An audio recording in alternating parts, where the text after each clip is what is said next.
जम्मू कश्मीर सरकार घाटी में पीएम पैकेज कर्मियों को फिर से बसाने के लिए प्रयास कर रही है और उसको लेकर कल हमने तस्वीरें भी देखी जहां पर जम्मू कश्मीर के उपराज्यपाल मनोज सिन्हा उन नए ट्रांजिट कैंप में पहुंचे जिनको पीएम पैकेज एम्प्लॉयज के लिए बनाया जा रहा है जो कि घाटी में रहेंगे, खास तौर पे बांडीपुर और बारामूला में।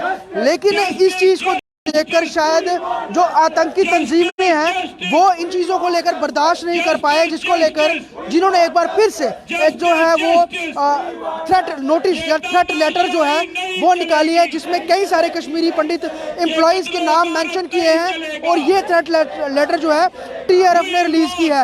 ये तीसरी लिस्ट है जो कि टीआरएफ ने रिलीज़ की है, जिसमें कि अभी तक लगभग 83 कश्मीरी पंडित जो पीएम पैकेज कर्मियों के नाम जो है मेंशन किए गए हैं। और इन लेटर में बेकायदा ये भी कहा गया है कि आप घाटी में वापस आइए, हम आपका इंतजार कर रहे हैं, फिर हम आपको चुन चुन के मारेंगे। तो साफ तौर पर सरकार की एक और मंशा चल रही है कि इनको वापस घाटी में ले जाया जाए, आराम से इनको सेफ जगह प्रोवाइड करवाई जाए, सेफ कॉलोनीज बनाई जाए, ट्रांजिट्स बनाए जाए, जहां पर ये बिना किसी डर खौफ के रह सके। इस बीच जो आतंकी आउटफिट्स हैं जो घाटी में सक्रिय हैं वो इनको लेकर जो है लगातार थ्रेट लेटर्स जो है वो रिलीज कर रहे हैं। यहाँ पर आप देखेंगे आज लगभग 218 दिन हो गए हैं यहाँ पर रिलीफ कमिश्नर मुख्यालय में पीएम पैकेज कर्मी बैठे हुए हैं। और इस बीच में इनसे भी बहुत सारे ऐसे लोग हैं जिनके उन लिस्टों में नाम है जो कि अभी तक टीआरएफ ने रिलीज किए हैं।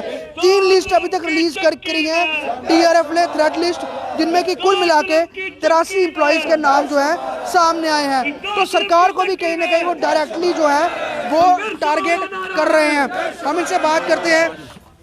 तीसरी लिस्ट ये आई है और इसमें जो है आप लोगों के भी अपने साथी जो यहाँ पर बैठ के प्रदर्शन करें उनके भी नाम हैं।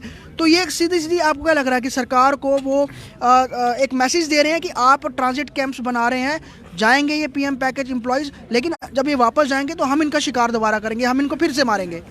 देखिए, जिस प्रकार से ये ट्रांजिट कैंप्स पे काम चल रहा था तो कल एलजी साहब वहाँ पे गए थे। सुबह वो देखने जाते हैं बारामूला और बांडीपुरा में और शाम को ही 4-5 बजे टीआरएफ उसी फ़ोटो को एलजी साहब की और वही बिल्डिंग उसमें एम्प्लॉयज़ के नाम भी और उसमें साथ साथ पूरे पीएम पैकेज एम्प्लॉयज़ के लिए थ्रेटिंग, अगर आप इन क्वार्टर रूम में रहने के लिए आते हैं तो ये आपके ग्रेवयार्ड आपके लिए साबित हो सकते हैं। और इसके साथ साथ उन कॉन्ट्रैक्टर्स को भी निशाने पे लिया गया है जो कॉन्ट्रैक्टर्स इन क्वार्टर्स को बनाएंगे।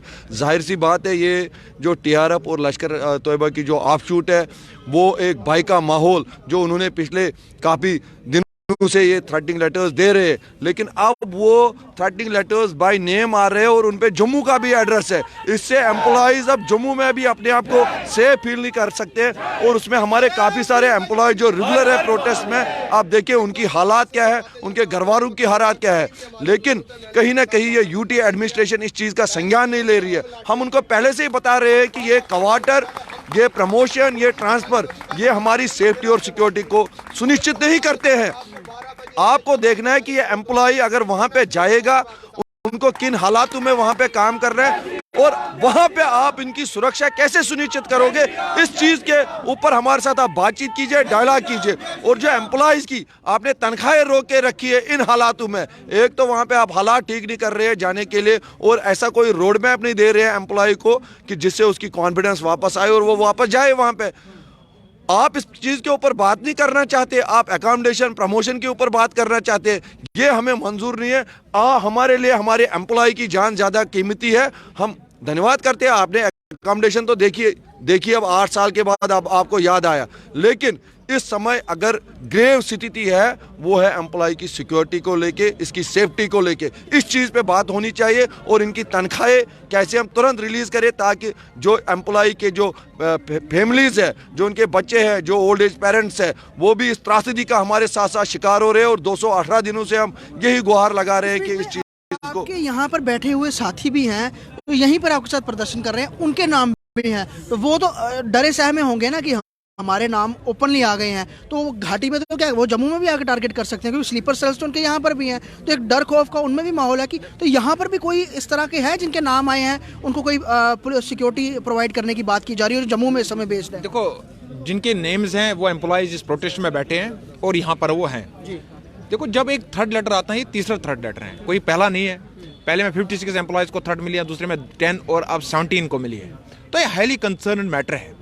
इससे जो एम्प्लॉय है कंफ्यूज्ड है, बैफल्ड है और वो पजल्ड भी है, क्योंकि जब इस तरह की स्थिति आती है तो भय का माहौल तो अवश्य आता है। यहाँ पर सरकार को जो रोल प्ले करना चाहता था उसको एम्प्लॉय के प्रति सहानुभूति प्रकट करनी चाहिए थी, एम्प्लॉय को कॉन्फिडेंस देना था, मैं आपके साथ हूँ। लेकिन सरकार की तरफ से कोई अप्रोच यहाँ तक नहीं हो रहा है। अभी जिनके नाम आए हैं, क्या उनके रिलेटेड उनको कोई फोन कॉल आया सिक्योरिटी रिलेटेड कि आपको सिक्योरिटी? देखो, जो अभी हमारे पास एम्प्लॉयज यहाँ पर आए, हमने तो उनको नहीं पूछा ये बात जो आपने कहा कि आपको कोई फोन कॉल आया है, हमने तो उनको ये चीज़ नहीं पूछी है, क्योंकि अभी वो आज जाए हैं, अभी थोड़ी देर के बाद हम उनके साथ जो है यहाँ मीटिंग करने वाले हैं। लेकिन ये जो जिस तरह आप देखिए पिछले 12 साल से प्राइम मिनिस्टर्स एम्प्लॉयमेंट पैकेज अलग अलग चीज़ों का शिकार हो गई है। 12 साल में वो एक पीरियड का शिकार, एक चीज़ का शिकार हुई, उसके बाद टारगेट किलिंग इसका शिकार हुई है, अब जो सोशल मीडिया के माध्यम से लगातार जो थ्रेट्स में रही है इसका शिकार हुई है। मुझे तो यहाँ सरकार को जो एक रोल है ना, रिस्पॉन्सिबल रोल प्ले करना चाहिए। सरकार को एक डायलॉग प्रोसेस स्टार्ट करना चाहिए ताकि जो हम एम्प्लॉय जो यहाँ हैं उनके साथ टेबल पर आए और एमिकेबल सोल्यूशन इस चीज़ का जो हम फाइंड करने की कोशिश करें। लेकिन सरकार के प्रति जो अभी जो एटीट्यूड है वो इस तरह का नहीं है। अब एलजी महोदय ने परसों ही कहा कि दरवाजे खुले हैं, तो हमें लग रहा है कि आने वाले समय में हमारी ऑर्गेनाइजेशन भी अपॉइंटमेंट के लिए कोशिश करेंगे और हमें लग रहा है कि अगर अपॉइंटमेंट मिली तो हम अपनी बात जो है वो इसके साथ साथ आप देखिए एक भय का माहौल, दूसरी तरफ से शायरीज बंद, तो एम्प्लॉय तो बीच में मारा गया ना, इसका क्या कसूर है? मुझे बताइए, इसका तो कोई कसूर ही नहीं है। लेकिन अभी जो ट्रांजिट कैंप बनाए जा रहे हैं वो तो आपके रहने के लिए बनाए जा रहे हैं, नौकरियां फिर भी आपको वहीं पर डिपार्टमेंट्स में जाके करनी है, इस बीच में उन रास्तों से भी गुजरना है, उन इलाकों से भी गुजरना है, वहाँ सिक्योरिटी हर एक व्यक्ति को देना क्या सरकार के मुमकिन है? ट्रांजिट कैंप तो ठीक है, वहाँ पे आप अंदर रहेंगे, क्या वहीं पर ही नौकरी करनी है, बाहर भी करनी है? देखो, हमने बार बार इस चीज़ को 12 साल कहा, हमने कहा कि जब तक आप पीएम पैकेज एम्प्लॉय यूथ को ऑन बोर्ड नहीं लेंगे, कश्मीरी पंडित लीडरशिप को आप बोर्ड नहीं लेंगे, ये मिशन जो इस तरह नहीं पॉसिबल होते हैं, सक्सेस भी इनमें इतनी नहीं होती। क्यों? पीएम पैकेज एम्प्लॉय का एक इशू है, कश्मीरी पंडित का एक इशू है, ये एक विषय है।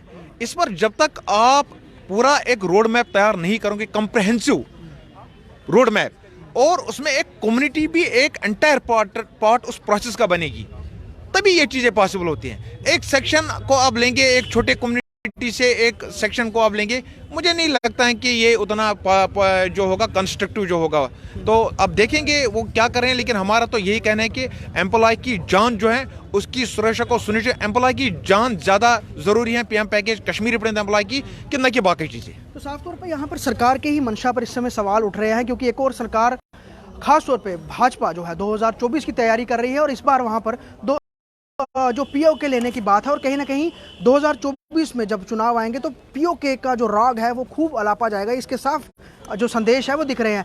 लेकिन अभी के समय में जो कश्मीर में हालात बने हैं उसको लेकर केंद्र सरकार कुछ ठोस नतीजा नहीं निकाल पा रही है, टारगेट किलिंग रुक नहीं रही है, और इस बीच ट्रांजिट कैंप नए बनाकर इनको वापस ले जाने की तैयारियां कर रही हैं। लेकिन जो टेररिस्ट आउटफिट्स सक्रिय हैं घाटी में, वो सोशल मीडिया के जरिए बाकायदा हर दिन किसी न किसी इस तरह की हरकत करती है, जिससे इन लोगों के बीच में ये एक विषय बना रहे कि हम वापस जाएंगे तो ये हमें फिर से मारेंगे, और इसी तरह की मंशा आतंकी तंजीमें भी जाहिर कर रही हैं। लेकिन क्या केंद्र सरकार ट्रांजिट कैंप के अलावा जहां पर ये नौकरियां करेंगे वहां पर सिक्योरिटी देना, या फिर रास्ते में कहीं पर आना जाना जिस तरह से भी लगा रहेगा, उस पूरे प्रोसेस को किस तरह से इनको सिक्योरिटी मुहैया करवाएगी, या फिर क्या उसके लिए पॉलिसी बनाएगी, वो इस समय विषय बहुत इंपॉर्टेंट है। लेकिन इस बीच टारगेट किलिंग रुक नहीं रही है और इनको जो थ्रेट्स हैं वो लगातार टीआरएफ दे रही है, और ये तीसरी लिस्ट एक बार फिर से उन्होंने जारी की है।